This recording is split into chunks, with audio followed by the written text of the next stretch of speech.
A economia aqui do país teve um crescimento de 0,69% em junho, na comparação com o mês de maio. O Índice de Atividade Econômica do Banco Central, chamado IBC-BR, foi divulgado hoje e é considerado uma prévia do PIB. Essa notícia é destaque lá no nosso site. E olha, o resultado superou as expectativas do mercado e interrompeu uma sequência de 2 meses de queda.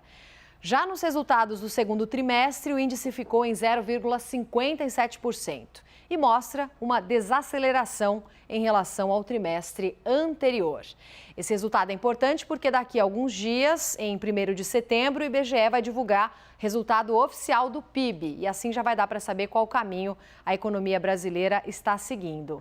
Vamos voltar a conversar com o Fernando Nakagawa sobre esses números que a gente falou, Naka, porque o mercado atualizou a expectativa de crescimento do país, está indicando um PIB de 2% para esse ano. O que dá para a gente esperar? Esses números que a gente conheceu mais cedo, Roberta, confirmam, corroboram para esse cenário, essa expectativa, essa aposta do mercado financeiro de que a economia brasileira deve crescer algo em torno de 2% em 2022. Só para explicar essa história toda, o IBC-BR é uma maneira que o Banco Central tem de calcular o ritmo da economia, a velocidade da nossa economia mês a mês. É comparável ao PIB, que é calculado pelo IBGE lá no Rio de Janeiro, mas a cada trimestre. Por isso que o dado de junho é tão importante. Assim é possível ver a fotografia do trimestre, do segundo trimestre. E aí nesse segundo trimestre, que tem dado do PIB, que a gente vai conhecer daqui a alguns dias, a economia cresceu 0,57%. Essa desaceleração acontece porque no primeiro trimestre a nossa economia estava crescendo num ritmo de 1,12%. A economia está desacelerando trimestre a trimestre, mas deve terminar o ano com um crescimento perto de 2%.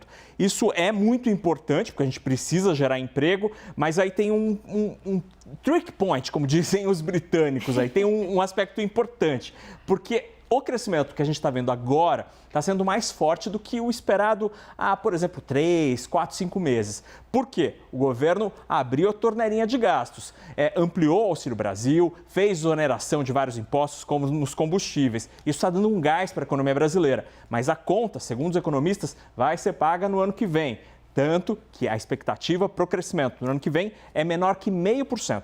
Em 2023, se o cenário previsto pelos economistas se confirmar, a economia brasileira vai praticamente parar. Pois é, a gente vai colher os resultados no ano que vem. Exatamente. Então, seria um crescimento... Pagar a conta no ano que vem. Seria um crescimento falso, Naka, ou superficial? Por exemplo, a queda da inflação é um pouco artificial neste momento. Assim, ela está caindo, ela está desacelerando, mas a deflação, aquela lá que muita gente em Brasília fez festa, é um pouco artificial, porque você está antecipando o movimento, gerando ali uma situação que não necessariamente ocorreria se não fosse isso. Mas o fato é, temos uma inflação desacelerando atualmente e uma economia que está mais forte do que o esperado há 3, 4, 5 meses.